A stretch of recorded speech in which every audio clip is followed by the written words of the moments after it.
شامل کرتے ہیں۔ سٹی نیوز کے بیورو چیف گلزار احمد بلوچ کی رپورٹ کے مطابق سٹی پریس کلب دنیا پور کے زیر اہتمام اجلاس کا انعقاد۔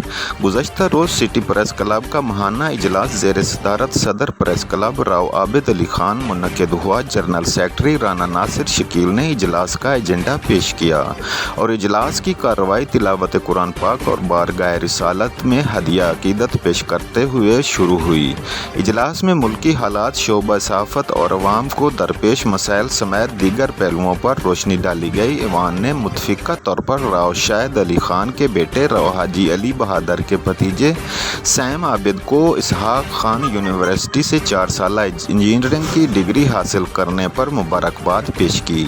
ذوالفقار علی بٹی ایڈوکیٹ اور بابائے صحافت راؤ جاوید اقبال، راؤ کامران لیاقت، ندیم نناری، عبدالرؤف بٹی، ڈاکٹر عرفان شاہ الطاف طور نے بھی مختلف تجاویز پیش کیں، جنہیں ایوان نے سراہا۔ صدر راؤ عابد علی خان نے کہا، ہمیں باہمی اختلافات بھلا کر متحد ہو کر صحافت کو عبادت سمجھ کر کام کرنا ہوگا، جھوٹ اور سچ کے معیار کو جانچنا ہوگا، اپنے کام سے انصاف کرنا ہوگا، تبھی ہم اللہ تعالیٰ اور اس کے رسول صلی اللہ علیہ وسلم کی عدالت میں سرخرو ہو سکتے ہیں۔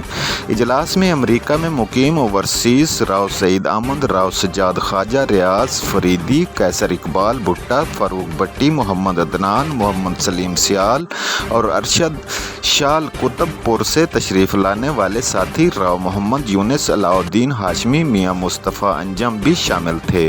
مہمانوں کے لیے بہترین ڈنر اور مینگو پارٹی کا اہتمام کیا گیا۔ آخر میں مرکزی صدر RUJ میر وزیر کے بیٹے اور سینئر صحافی عقیل ہاشمی کی ہمشیرہ کے انتقال پر اظہار تعزیت اور فاتح خوانی کے ساتھ ساتھ ملکی سلامتی اور دیگر مسائل کے حل کی دعا کی گئی۔